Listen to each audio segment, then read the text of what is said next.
Hi everyone. Hope you all are doing great and being safe at home. We are here to help the students who have just passed class 10 and 11. Dear students, are you thinking to prepare for class 11 and 12 at present? Then you are in the right place. Myself Shayan Bannur would like to teach biology for you. In addition, would like to give tips to solve the questions of NEET. At the end of each class, you will be given a list of questions from important topics and previous year questions paper. We ensure we will make it simple and easy to understand. Let's have lot of fun and great knowledge ahead. So without wasting time, let us get directly into the class. Today we are starting with first PUC first chapter in biology, that is the living world. Before starting the class, let's have a quick glance at topics that we are going to study today.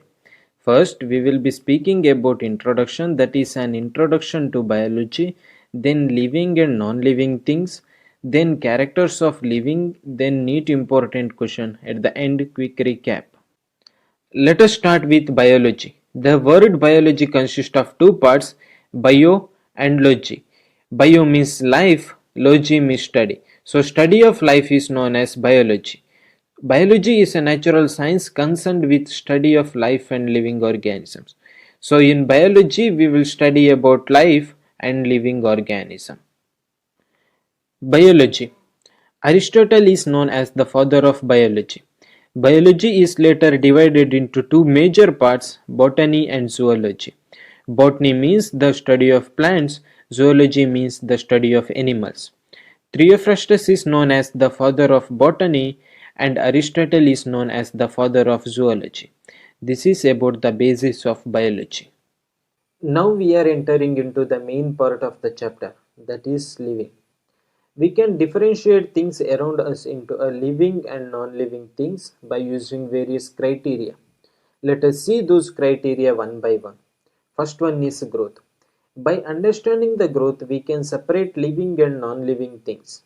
Next one is reproduce or the reproduction, metabolism, cellular organization, and sense. By using this character, let us try to separate living and non-living things.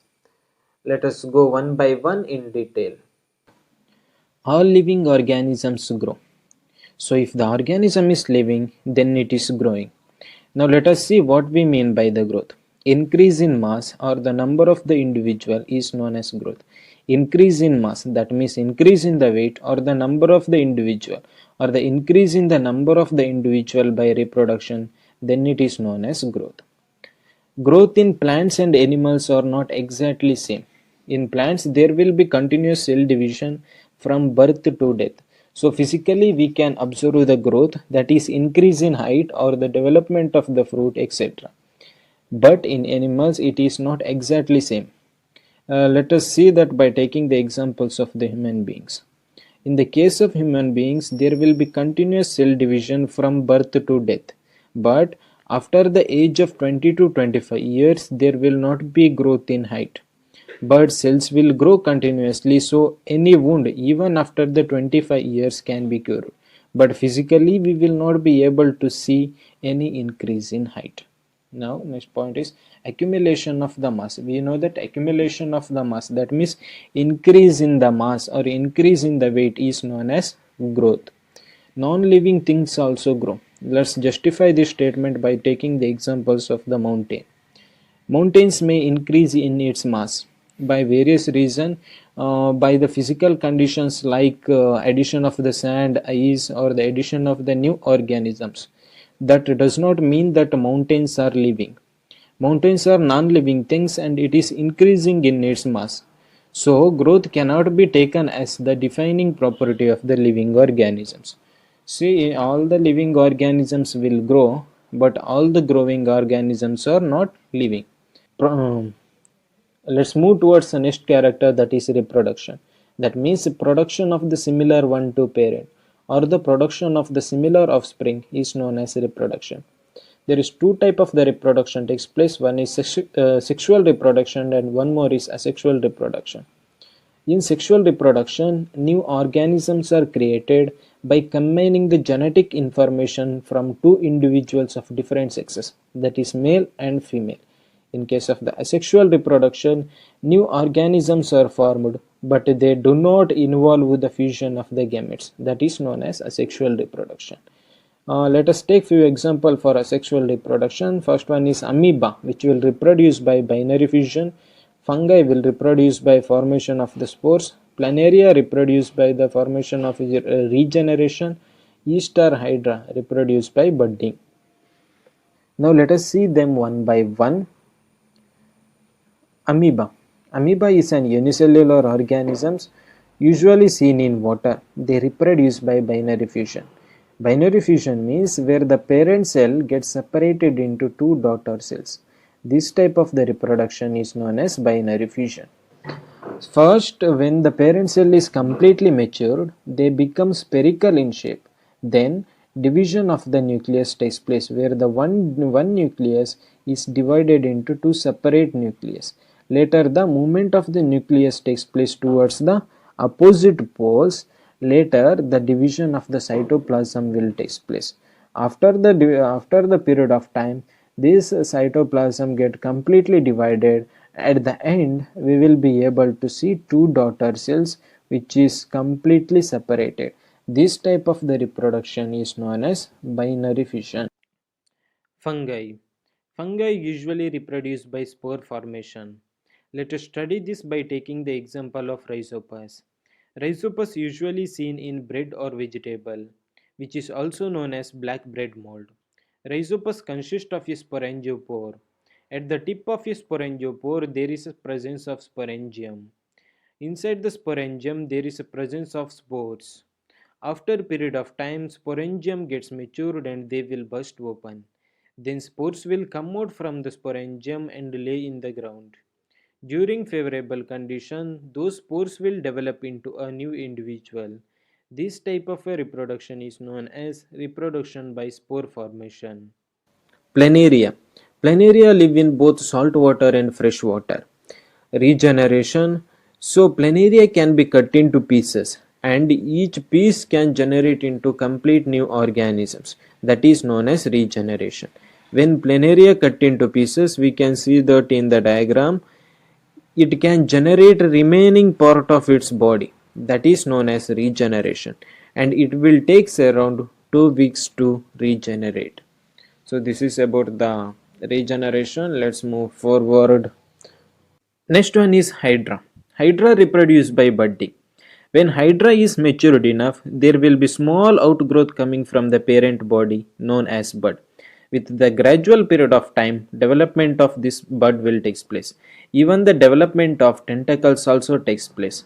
At the end, this bud will completely separate from the parent body and develop into new individual organism.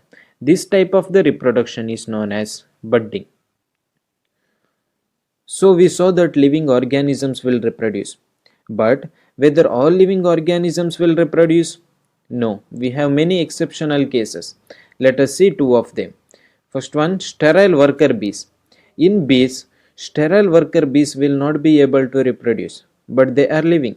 In the case of human beings, infertile human beings will not be able to involve in the sexual activity. So they will not reproduce, but they are living. So we can understand that reproduction is one important character of living organisms, but all living organisms will not be able to reproduce. So we can conclude that reproduction cannot be taken as a defining property of living organisms. Here types of reproductions are not important, but you should have a basic knowledge of it. We will see this again in upcoming classes.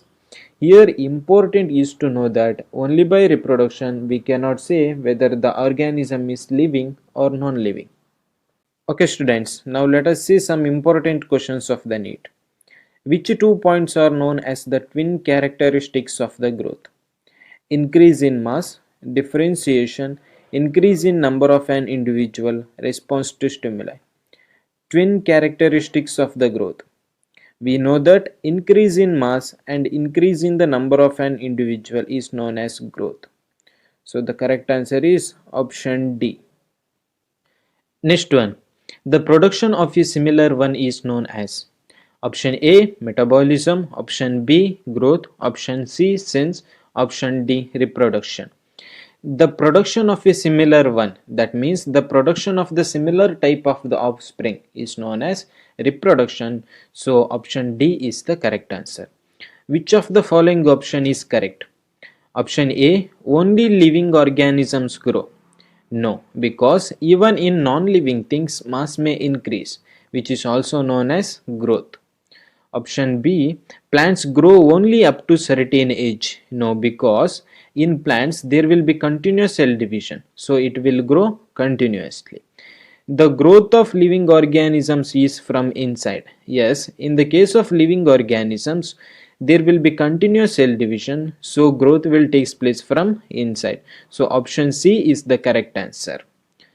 Due to the shortage of time, we will not be able to see many questions, but once the chapter finished, let's see some more questions.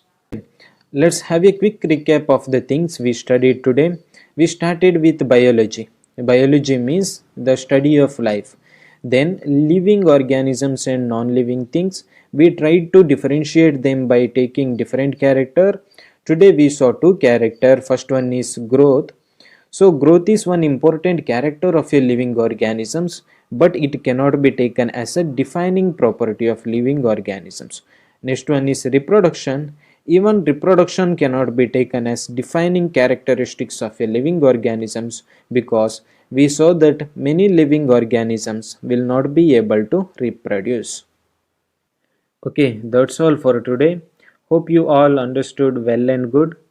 Please be free to contact us for any more clarification and doubts through email ID success2020sb@gmail.com.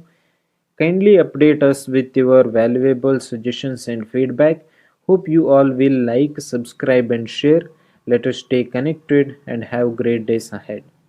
Take good care of you and your family. Thank you.